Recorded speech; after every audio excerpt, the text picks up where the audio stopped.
どうも皆さんこんにちは。今日はフィルムプロビアとデジタルプロビアの見た目の違いを見比べてみようっていうトピックのはずだったんですけど、なんかね途中からちょっと話が違うところに行っちゃうので、フィルムとデジタルの比較だけ見たいっていう方は前半だけ見てもらったらいいかなと思います。で、富士フィルムのカメラユーザー以外の方もこの動画見てるかもしれないので最初に説明しておくんですけれども、どのカメラにもカメラの設定でスタンダード、ビビット、モノクロ、ポートレートとかね、そういう撮影プロファイルありますよね。富士フィルムのカメラの場合、そういったスタンダード、ビビットとか一般的な呼び名ではなくて、実際のフィルムの名前とかがついています。その中のいわゆるスタンダードにあたるものがプロビアっていう名前で、このフィルムの名前がついています。公式サイトからの引用によると、このフィルムの特徴はこんな感じ。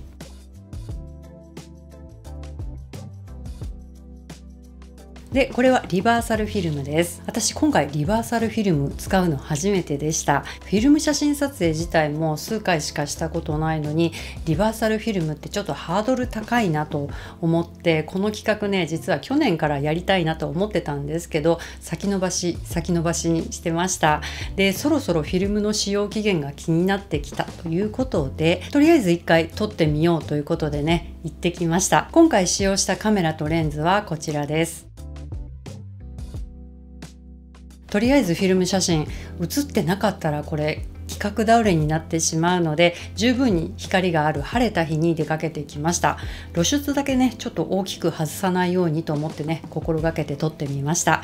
で、現像してもらったお店でスキャンとデータ化もしてもらったんですけど、それ見てみたらちょっとね、スキャンした機材の個性っていうのかな、補正みたいなのが少し強い感じに出てて、現像されたフィルムを直で見た時とちょっとね差があったので、もう一回自分で自宅スキャンとデータ化してみました。スキャンとデータ化のやり方は過去に動画を作ってあるので、興味がある方はそちらを見てください。スキャンに使った機材は下に書いておきます。やり方とか使う機材とかはこの動画の時とほぼ変わってないんですけど、フィルムホルダーだけ1年ぐらい前に便利なものに変えました。それだけここでお見せしておきます。比較が早く見たいという方は早送りしちゃってください。これ自分で作ったスキャン用のフィルムホルダーなんですけど、100均で売ってるマグネットシートを使って作りました。フィルム1コマの大きさの窓をカッターで切り抜いて2枚つなげたものなんですけど、見た目ねちょっとこんな格好悪いんですけど、これがね便利すぎてスキャンするスピードが格段に速くなりました。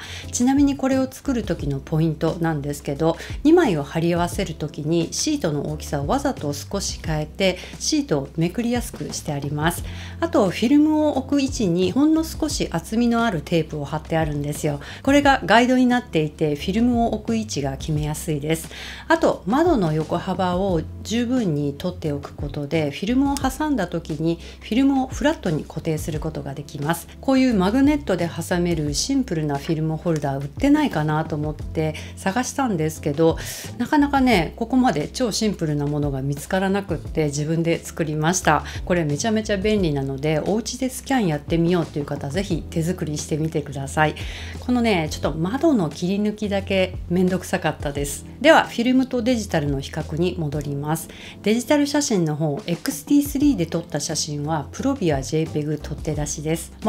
全然ねアート性とかは無縁な証拠写真みたいなやつばっかりなんですけど、とりあえず量だけたくさんあって全部で35枚あるので、さらっと流し見してください。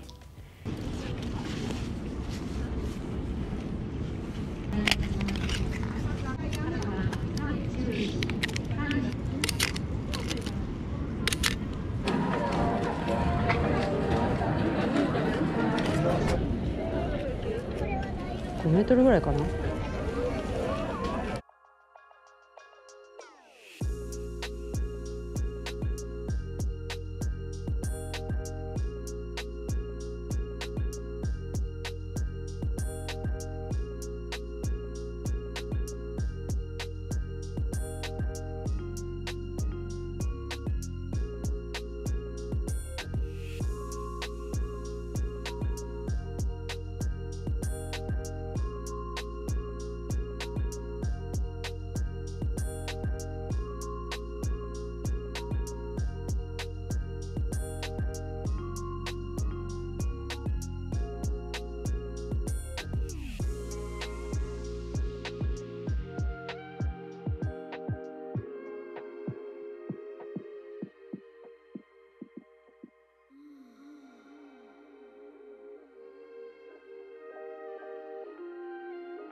さて、どういう感想を持ちましたでしょうか。一応大前提として今見てもらったフィルムスキャンデータはもちろんスキャンした機材の撮影プロファイルが適用されているので、実際に私が今ここで、こうやってね肉眼でフィルムを見ているのとはギャップがあります。このギャップが今回結構もどかしかったんですよ。今回の企画はそもそもデジタルプロビアとフィルムプロビアを比較しようっていうものだったんですけど、自分でねこの内容を企画しておいてなんですけど、フィルムスキャンしてる途中で、今言ったねギャップがどんどん気になり始めちゃって、な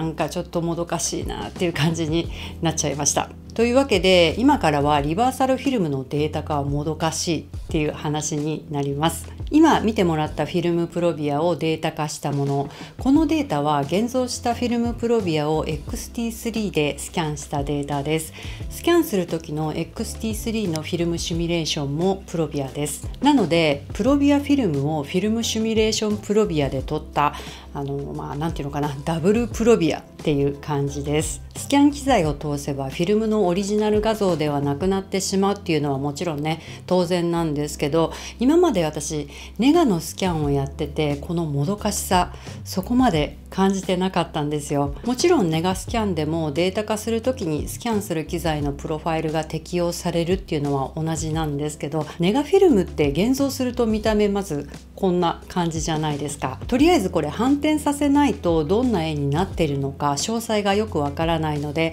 スキャン、データ化、反転、仕上がりを見るっていう流れにそこまで違和感持たなかったです。あと前に作ったフィルムスキャンの動画の中でもお話ししてるんですけど、私の場合ピュアなフィルム写真愛好家っていうわけではなくて、撮ることよりもフォトショップでネガの反転作業がしたいがためにネガフィルム写真を撮るっていう感じだったので、今回のようなリバーサルフィルムのデータ化のもどかしさっていうのをね感じなかっただけかもしれないです。リバーサルフィルムの場合、現像した時点でフィルム上に完成された写真がすでにそこに見えてて、後ろから光を当てて肉眼で見るととにかくね見え方がすごく綺麗です。それに対してスキャンした画像が美しくないっていうわけではないんですけど、とにかくフィルムを生で見た時の写真の印象とデータ化した時の写真の印象の違いを目の当たりにするので、なんかねリバーサルフィルムのデータ化